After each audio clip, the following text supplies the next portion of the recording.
probably will recognise the entrance to Hawley Bank Park. This was a public park. It was opened up in April 1910.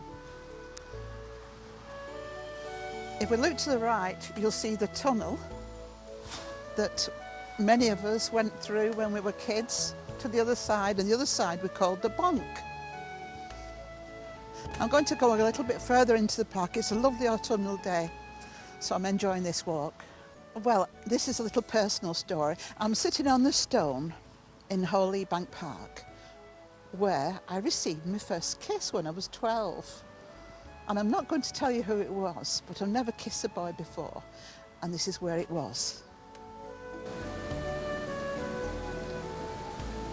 This brook was once called Corner Brook.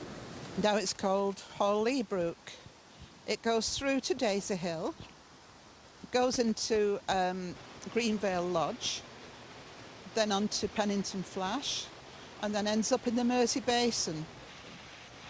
Park Road was once called Wade Lane, and the reason for this was before the banking was built up and the bridge gone across the brook, people had to wade across the brook.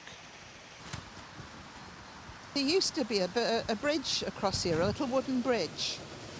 You can see where it starts and where it finishes, and the steps going up. And this was another way round, and it came out at the top on Park Road. I can remember this, but it's only been taken down recently.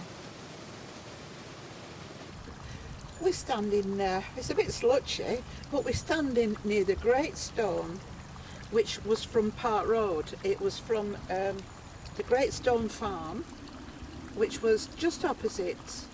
It was on the left-hand side as you go up to Checkerbent, just opposite the Platt Lane.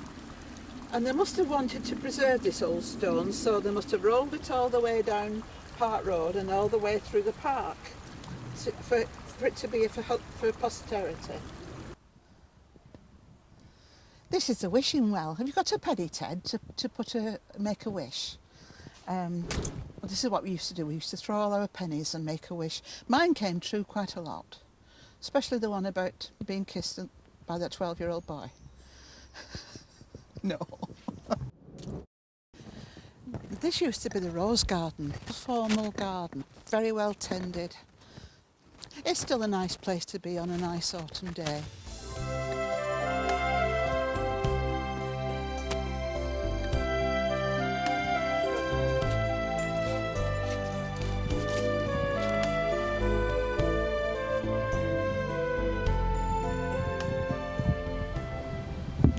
On a day like today, it's beautiful, but it's a little bit slippery underfoot.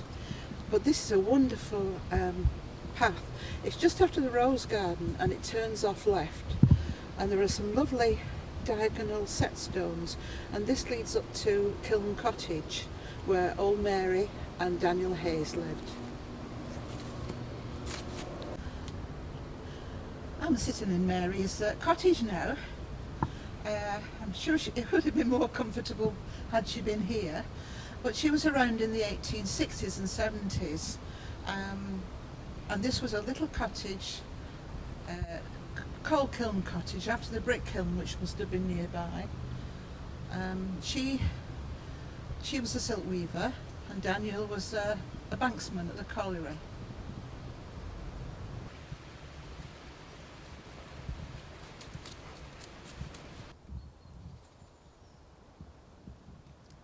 This was a famous monkey puzzle tree, and it's been here for as long as I can remember, and that's quite a long time.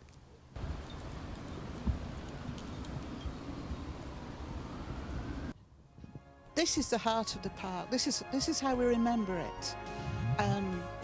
The mummies used to come with the prams, and the children used to come. There were benches all over. There's only one now, but there were benches all the way down. To the left there is the roly-poly hill, which we all enjoyed, and then we used to wait, and mums used to provide sandwiches and drinks. On this side was the bandstand. Next to it was the sand pit, a proper sand pit, and then there was a beautiful sort of stepped paddling pool behind that, right at the back.